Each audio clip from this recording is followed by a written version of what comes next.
Doctor Jorge Enrique Bedoya, presidente de la SAC, muy buenos días. Muy buenos días, doctor Londoño. Un saludo muy especial a usted y a toda su gran audiencia. Bueno, doctor Bedoya, una preocupación inmensa tenemos nosotros con cifras que varios de sus afiliados y usted mismo ha dado sobre lo que sería la disminución del consumo de los hogares, del consumo de alimentos por obra del impuesto del IVA del 18% a los bienes de la canasta familiar. Esas apreciaciones que nos han dado, que son apreciaciones dramáticas, ¿han sido controvertidas? ¿O eso definitivamente sería así y tendríamos el campo más golpeado y desde luego el consumo de los hogares más deteriorado en un país que no tiene exceso de alimentación? Pues doctor Londoño, uno invitaría a los oyentes a que hicieran esta cuenta. A partir del 1 de enero del 2019, si el Congreso de la República llegara a aprobar la iniciativa presentada por el gobierno, los alimentos, a diferencia de la gran mayoría de productos de la canasta básica, pasarían de no tener IVA a tener un IVA del 18%. Entonces, 18 puntos porcentuales en el cobro de un kilo de pollo, de una unidad de huevo, de un kilo de papa, de cualquiera de los alimentos que hoy no lo tienen, pues evidentemente, primero, sería un golpe serio para el bolsillo de los consumidores, en particular de los de menores ingresos, y como consecuencia de ello también podría llegar a reducirse el consumo de los hogares y colateralmente eso impactaría en los productores del campo.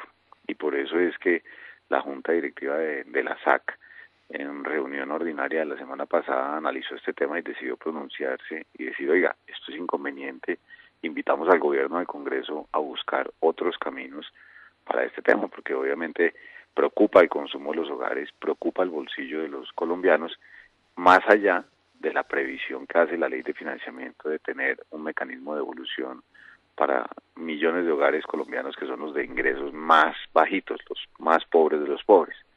Pero como usted también nos ha escuchado, nos queda la preocupación de qué pasa con ese segmento de consumidores que no son los más pobres de los pobres, pero que definitivamente tienen restricciones en su ingreso, que gastan 600.000, 500.000 pesos al mes solo en comida y que nadie les va a devolver el IVA, que empezarían a pagar del 18% si esta reforma llegara a ser aprobada.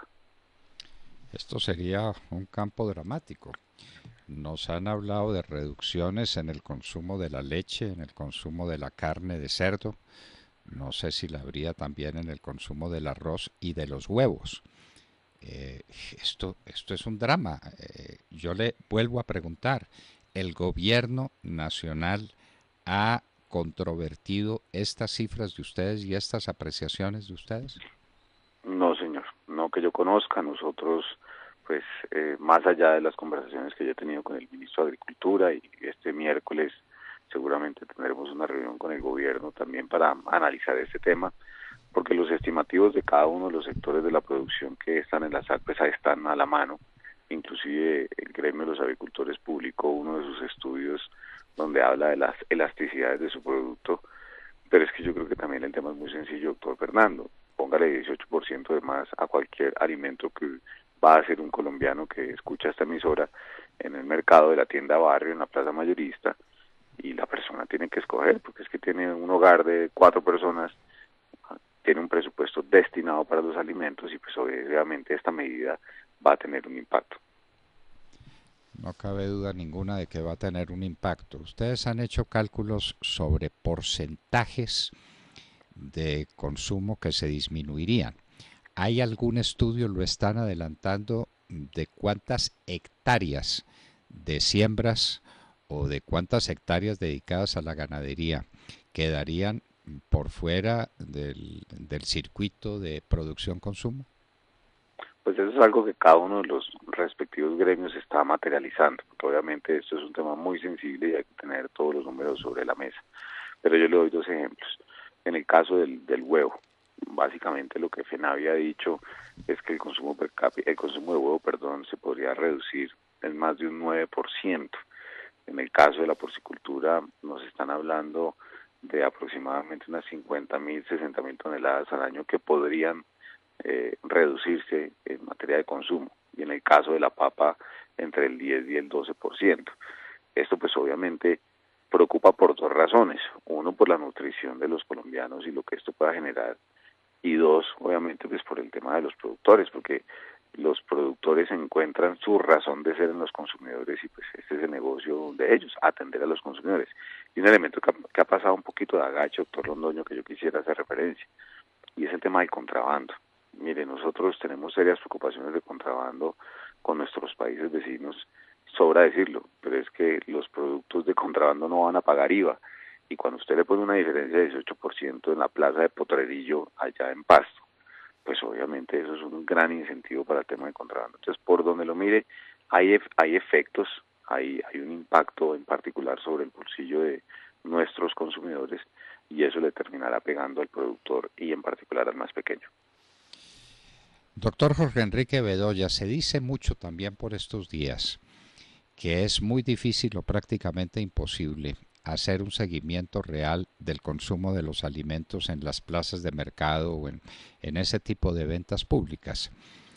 Un golpe tan sensible como del 18% de los alimentos no haría desplazar a los consumidores de las grandes superficies, de las superficies organizadas que pagan impuestos, de los mercados y supermercados, a esas plazas de mercado más o menos informales sobre las cuales el control es prácticamente imposible. Indudablemente, y esa es otra de las preguntas que hemos elevado sobre este tema. Más o menos en el caso del huevo, por poner un ejemplo, el 75-80% del mercado del huevo es entre tiendas de barrio y plazas mayoristas y minoristas, pero no en las grandes superficies o los supermercados de ingresos altos. Entonces, a la hora de materializar el cobro del IVA, surge la interrogante de, oiga, ¿va el gobierno a lograr tener el control sobre todos estos establecimientos para que se le cobre el IVA al consumidor y se llenen las arcas del gobierno con este recurso? O lo que vamos a ver es lo que usted está diciendo, y es que haya un desplazamiento a mercados informales donde nadie al final del día va a tener garantía de que se va a cobrar, y el que sí va a tener que cobrarle al comercializador o al tendero de barrio, pues es el productor. Entonces, ese tipo de cargas sobre quién recae el fenómeno del recaudo y al final del día que ocurre sobre el consumidor es algo que para nosotros todavía resulta una pregunta, y por eso es que creemos que es importante sentarse a conversar con el gobierno, decir, oiga, mire, estamos viendo este problema en el tema de la devolución, estamos viendo este tema en el caso del recaudo, porque al final del día el gobierno es el que lleva la iniciativa y usted lo sabe muy bien. En el Congreso ya muchos de los partidos políticos se han pronunciado frente a esta medida que resulta desafortunadamente impopular, pero adicionalmente es que son 18 puntos a partir del 1 de enero del 2019. Lo que para muchas familias es un verdadero desastre. Doctor Bedoya, hay en todo esto un tema sobre el que no hemos visto nosotros el suficiente debate y nos extraña, porque el gobierno dice que esos 14 billones que hacen falta son los 14 billones de la gente más pobre, de los ancianitos que se quedan sin recursos, de las familias desplazadas que no tendrían cómo ser atendidas, de los niños cuya alimentación se va a disminuir. Y uno se pregunta por qué la plata que hace falta es esa. ¿Por qué no hace falta la plata de las embajadas y de los consulados donde hay un poco de gente que no trabaja y que tiene unos ingresos en dólares gigantescos? De las famosas agencias que se crearon en la época del presidente Santos en cantidades navegables. ¿Por qué no depende eso de los contratos famosos que se celebran con contratistas que no trabajan? ¿Por qué la plata que hace falta es la de los pobres? Doctor Bedoya, ¿alguien ha explicado eso? No, señor, y hay otro elemento que yo le adicionaría a esto, mire. Indudablemente el gobierno ha empezado a dar unos pasos en lo que llama su austeridad, y eso pues obviamente usted que conoce bien el funcionamiento del Estado deberá materializarse en lo que queda del año, pero particularmente en 2019. Pero el mismo gobierno, leía yo el fin de semana, ha dicho que en evasión pueden haber 40 billones de pesos aproximadamente. Claro, uno diría, pues lo lógico es atacar la evasión, puede que ahí no encuentren todos los recursos que están pensando con esta reforma, pero lo que esto no puede convertirse es que entonces si no pasa la ley de financiamiento, no va a haber, se va a reducir el subsidio a la electricidad, no va a haber la plata para la alimentación escolar y demás, porque pues entonces empieza un debate de cuál es el que tiene el argumento más poderoso desde el punto de vista político y no necesariamente desde el punto de vista presupuestal. Y por eso aquí, por lo menos la posición de la Junta Directiva del gremio que yo presido, es, oiga, sentémonos a conversar o siéntese el gobierno con el Congreso y busquen otros caminos, porque aquí lo único claro es que al consumidor, y en particular al de menores ingresos, pues le va a llegar un golpe de 18% a partir del 1 de enero del 2019 en su canasta básica. Y si bien hay plata que se le devuelve a millones de hogares, hay otros millones de hogares que quedan por fuera del sistema de devolución. Doctor Bedoya, que hay menos consumo cuando sube el precio, es una lección que uno aprende en sus estudios de economía en el primer mes, cuando le muestran las curvas de oferta y demanda y su relación con el precio. Eso es elemental. Va a haber menos consumo de alimentos.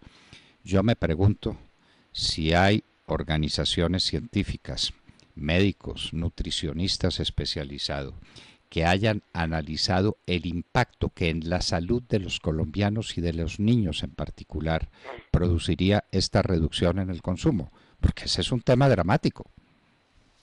Sobre todo de los niños, doctor Londoño, porque cuando usted tiene un hogar de 4 personas, que a duras penas alcanza al desayuno cada uno con su huevito diario, que tienen que mandar los niños al colegio y que empiezan a tener una restricción en su ingreso, pues que se reduce el consumo, se reduce. Hay gente que me dice, no, pero es que eso va a ser temporal. Entonces yo le digo, bueno, pero ¿de qué sirve temporal? Sí, temporal es que va a quedar más bajita la nutrición infantil. Y esto, uno no quisiera especular sobre esto y por eso nosotros nos hemos retenido un poco de argumentar bajo este tema, pero sí es una preocupación, porque la elasticidad está, como usted dice, cuando uno dice en economía el precio sube, pues el consumo se ajusta y baja. Y aquí es que el precio va a subir 18%, entonces la gente dice, no, pero es que no va a ser 18, porque entonces el mercado se va a ajustar. O sea, al final del día siempre alguien querrá buscarle el argumento para decir que el precio no va a subir, pero yo sí digo, con un IVA al 18%, ¿cómo es que no va a subir el precio al consumidor? Y definitivamente eso lleva a una restricción y un ajuste en la canasta de nutrición. Pero ¿qué es lo que ocurre? Que aquí todos los alimentos van con el 18, entonces el arroz, el huevo, el kilo de pollo, la carne. Pregúntele usted a sus oyentes, ¿dónde restringiría el consumo de alimentos en sus hogares si el 18% le llega al partir del 1 de enero del 2019? Entonces todo el mundo a comer solamente harinas o a comer simplemente granos. Ahí es donde viene una inquietud que ojalá el gobierno tenga la consideración de analizarla y ya en particular el Congreso, porque pues ya al final del día radicaron esta ley de financiamiento en el Congreso de nuestro país. Claro que sí, y no hay duda ninguna que se contrae el consumo de alimentos. Y hay uno que nos preocupa tal vez por encima de todos los demás, que es el de la leche. Hemos oído de muchos científicos que si el niño no recibe leche y la leche abundante que necesita en los primeros años de su vida, nunca tendrá el desarrollo cerebral necesario para llegar a la plenitud de sus condiciones como ser pensante, que va a tener dificultades cerebrales irreversibles.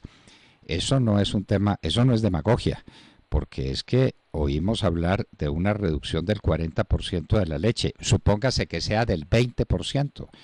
Doctor Bedoya, esto es un drama. Esto es un drama y especialmente en el consumo de la leche de los niños. Entendamos, niño que no está bien alimentado con leche jamás tendrá un desarrollo cerebral adecuado. Coincido con usted y súmele otro elemento, doctor Londoño, y es que desafortunadamente en nuestro país hay una gran cantidad de leche que se va por el mercado informal y de mala calidad a los consumidores.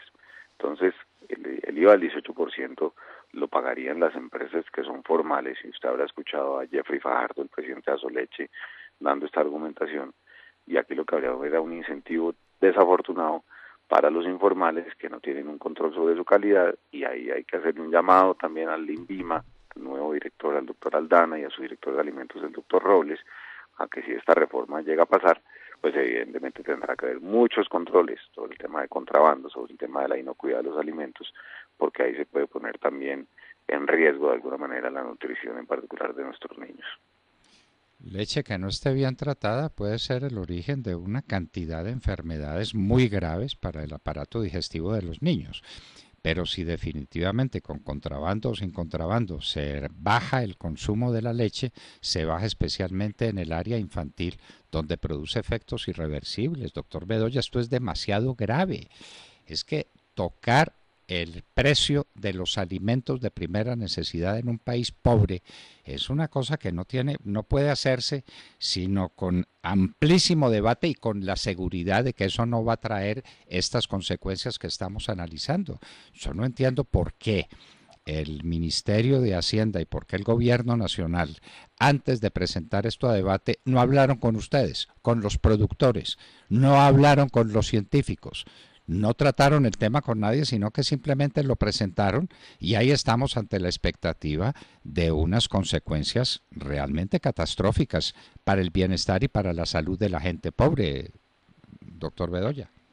Indudablemente, y yo creo que pues todavía habrá espacio para sentarse a conversar y ojalá la administración del presidente Duque reconsidere y evalúe estos temas que hemos inclusive aquí conversado con usted, que son los mismos argumentos que hemos dado a través de los diferentes medios de comunicación, porque la preocupación es real. Nadie, ni más faltaba, todos sabemos que hay que apoyar al gobierno en la búsqueda de los recursos para cubrir el déficit fiscal y no eliminar o reducir cierto tipo de programas, pero hay que mirar las alternativas con calma, hay que mirar el impacto económico, hay que mirar el impacto nutricional y también obviamente la realidad política. Es que usted que estuvo en un gobierno sabe que llevar una cosa de estas al Congreso, eso puede ser una tarea muy decorosa y por supuesto muy valiente, pero también hay que tener una realidad política de cuál es la visión que tienen los diferentes partidos, y yo no he visto uno solo que vaya a decir, oiga, es que vamos a apoyar este tema sin las preocupaciones que se han manifestado, como es el tema de la nutrición de los niños, como es el tema del impacto en el consumidor, como son las dudas sobre el mecanismo de devolución y la gran cantidad de colombianos de hogares que quedarían por fuera y que llevarían no solamente el costo económico, sino también posiblemente el costo nutricional. Ese tema de la devolución a las clases más pobres del país es un tema que no ha sido analizado suficientemente, que es que aquí ya tenemos experiencia con familias en acción y con subsidios por aquí, subsidios por allá. Eso nos parece que es literatura, porque hasta ahora no se ha dicho cómo se le van a entregar 51.000 pesos a 4 millones de personas. Ese es un tema de unas dimensiones colosales, pero casi que eso estaría al margen y que uno diría esas 4 millones de personas no van a tener dificultades de subsistencia porque les van a entregar los 51.000 pesitos. Entonces, el problema logístico, las fuentes de corrupción, las dificultades que eso va a tener van a ser inmensas, doctor Bedoya. Ese no es un tema descartable. Sin duda. Y por eso tal vez es que uno sugeriría, oiga, busquemos otras fuentes de financiamiento que le contribuyan al Estado a encontrar esos recursos. Yo insisto en el tema de evasión, creo que hay una gran tarea por realizar, porque ese tema de la devolución puede ser muy arriesgado desde el punto de vista de, como dicen, el papel aguanta todo, es que ya está listo el mecanismo, es que se puede realizar. Mire, ojalá uno se equivocara en eso y dijera, listo, no va a pasar nada con el consumo, no va a pasar nada con la nutrición, se va a poder hacer la devolución. Pero en una cosa tan delicada como la comida de la gente, yo sí creo que hay que mirar esto con más detalle y con más prudencia y sobre todo con mayor realismo desde el punto de vista nutricional, económico y político. Y la evasión que uno nunca sabe cuánta es ni cómo es, y cada vez que hablan de la evasión hablan de unas cifras descomunales, y ahí podría estar toda la solución del problema. De lejos, esos 14 billones de pesos que insistimos para terminar, doctor Bedoya, no tienen por qué ser los que hacen falta, los de los viejitos pobres, los de los niños que no tienen comida, los de las familias desplazadas. Insistimos en que pueden estar haciendo falta en muchos otros sectores del presupuesto, donde el recorte sería menos traumático y menos dramático. Doctor Jorge Enrique Bedoya, este no es un tema para demagogias, este es un tema para tratar muy en serio, porque el gobierno se embarcó él solito en un programa muy discutible a todas luces, como usted lo ha dejado bien claro. Doctor Jorge Enrique Bedoya, presidente de la SAC, muchísimas gracias por estar con nosotros en la Hora de la Verdad. A usted, como siempre, por el espacio y que tenga un feliz día.